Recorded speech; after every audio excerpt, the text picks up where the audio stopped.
Department of Justice naman may paliwanag kung bakit lusot na sa tatlong malversation at graft case sina Sally Santos at former Department of Public Works and Highways Engineer Henry Alcantara. Yan at iba pang mga balita na tinutukan ni Bombo Grant Hilario.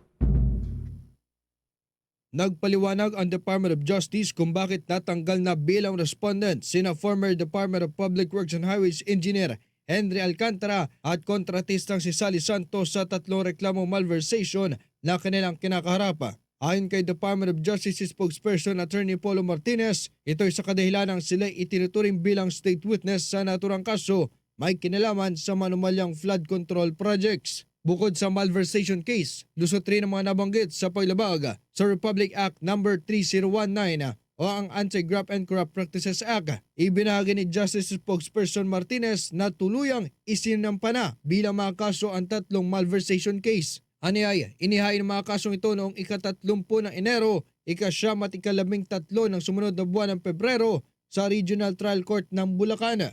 Subalit alinsunod sa resolusyon ng Korte Suprema, ang naturang mga kasong graft at malversation ay inilipat sa Quezon City Regional Trial Court. Ang nabanggit kasing korte ay ang siyang itinalagang special court ng Kataas-tasang Kuman para sa mga kasong may kinalaman sa korupsyon sa flood control. Inilahad naman ng Department of Justice ang mga kasong naihay na sa korte at naibalik o naitransmit sa Office of the Ombudsman.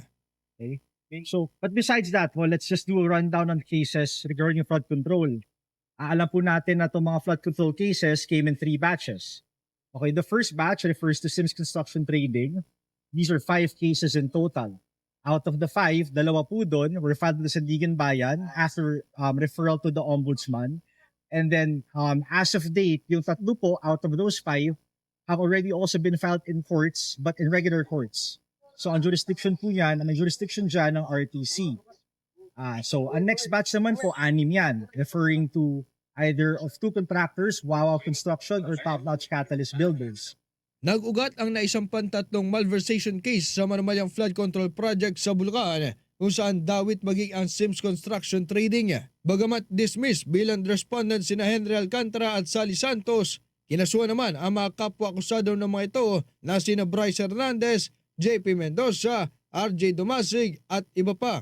Samantala, sa mensaheng ipinadala ng tagapagsalita, ibinahagi naman niyang kasalukuyan pa rin sinusuri ng prosekusyon ang draft resolution nito sa reklamong kinakarap naman ni Vice President Sara Duterte, habang nilinaw niyang magkahiwalay na kaso ang patungkol sa reklamong sedisyon sa kinakarap na impeachment ng ikalawang Pangulo. Sa pagtatanong ng Bombo Radyo, aniyay walang magiging epekto ang sedition case sa proseso ng pagdinig sa impeachment complaint inihain kontra sa ikalawang Pangulo. Ang impeachment raw at criminal complaint ay magkaiba at hindi parehas ang sinasagawang proseso ng pagdinig. Kung maalala, sinampa ng reklamo sedisyon at grave threats si Vice President Sara Duterte ng National Bureau of Investigation noong 2025.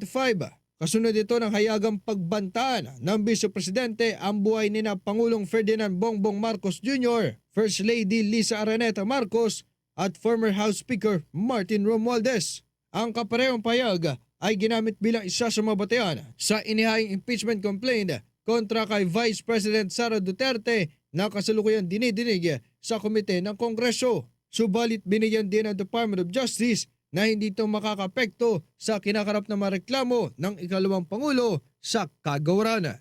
Para sa Bombo Network News, ito si Bombo Grant Hilario and this is Bombo Radio Philippines, the #1 and most trusted source of news and information. Basta Radio Bombo! For the most trusted source of news and information, visit our website at www.bomboradio.com. Follow us on Bombo Radio mobile app, Facebook, YouTube, TikTok, and X, formerly Twitter. Like, share, and stay connected. Anytime, anywhere.